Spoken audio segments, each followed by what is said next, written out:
Hey guys, it's Michael with PocketNow.com here back at Samsung on IFA Day 2 in Berlin, checking out the Galaxy Note 2 again. We had a hands-on with this device yesterday and went through a lot of its features, but we want to sort of compare and contrast it to the Galaxy S3. This is an AT&T branded variant I brought with me from the States, but it is identical to all Galaxy S3s physically. Right next to the Galaxy Note 2, you can see the obvious size increase and also a color difference that we did not immediately detect. Still the same kind of faux brushed metal, but this, I believe it's titanium gray, is not quite the same as the deep blue of the Galaxy S3. You can see the similarities in the camera modules here, similar configurations as far as the headphone jacks go. No stylus, obviously, on the S3. Volume rocker, power button. Coming to the Galaxy Note 2 from a Galaxy S3 will feel just like coming home, right down to the ripple pattern on the Nature UX.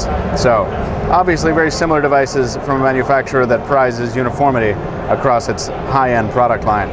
So one of the primary reasons that the Note stands apart from a high-end standard smartphone like the Galaxy S3 is that S Pen stylus. Now if you fire up S Note on the Galaxy S3, or rather S Memo, excuse me, you know, you're perfectly free to write with your finger on the capacitive screen here, but there's no pressure-sensitive Wacom digitizer or anything of that sort. So you're going to kind of get this constant pressure of this thick line on the screen that doesn't really do a lot. And we know that styluses tend to be a bit more specific than that. The S Pen takes it a little bit further. See, we've got that AirView hovering action going on, but also you can see pressure sensitivity variations as I push harder and the virtual ink seeps into the virtual paper, whereas with softer you can see a very plain difference there. Another thing people have been asking us are if there are any improvements to S-Voice in Jelly Bean, in the Jelly Bean version of that the Note 2 is running. So we're just going to ask S-Voice a couple questions here, double tap on both. What's the weather like in Berlin today? These are running on different networks. The Galaxy S3 giving us the forecast for Berlin, New Jersey. LOL. And of course the Galaxy Note 2 following suit. So no improvement in general awareness of location. Let's go ahead and just try and open an app. Open Gallery. Boom, there that is. That's Reginald VelJohnson, which is awesome. And there's the new gallery in Jelly Bean, that's great. And why don't we try composing a tweet? Tweet. IFA is awesome! Exclamation point. Once again, this is on HSPA, this is on Samsung's Wi-Fi network here at IFA.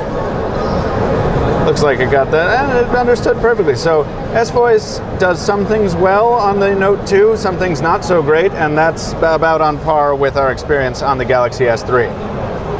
So one of the things about the Galaxy S3 being a smaller device than the Note 2 that's convenient is that the keyboard generally is accessible with one hand if you have your other hand is busy with something.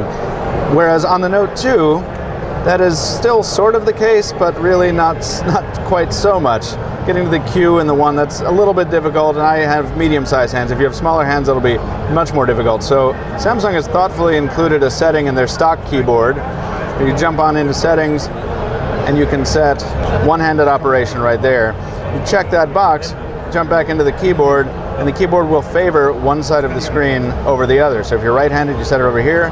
If you're left-handed, you can set it over there. Very, very handy for a device of this size. So while we're here, we're just going to hop into the browser and do a little bit of comparison while we're talking about screen size. And because these are on different networks, this is not a speed test necessarily, as much as it is an examination of what the sites look like on what the same site looks like on a standard Superphone display and on a standard phablet display, a term that Samsung has recently sort of embraced.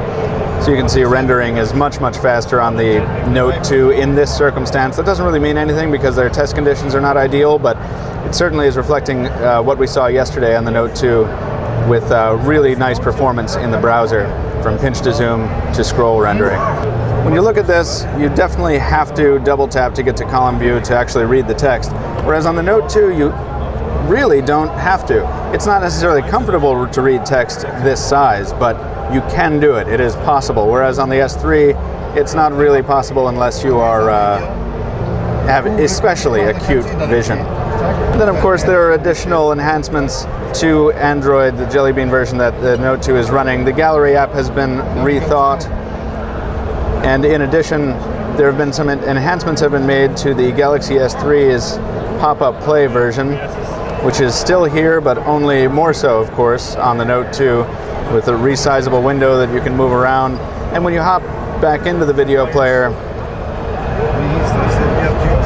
you can use the S Pen and the AirView to hover over points in the timeline without stopping the video, just like on a flash-based player on a computer or on YouTube.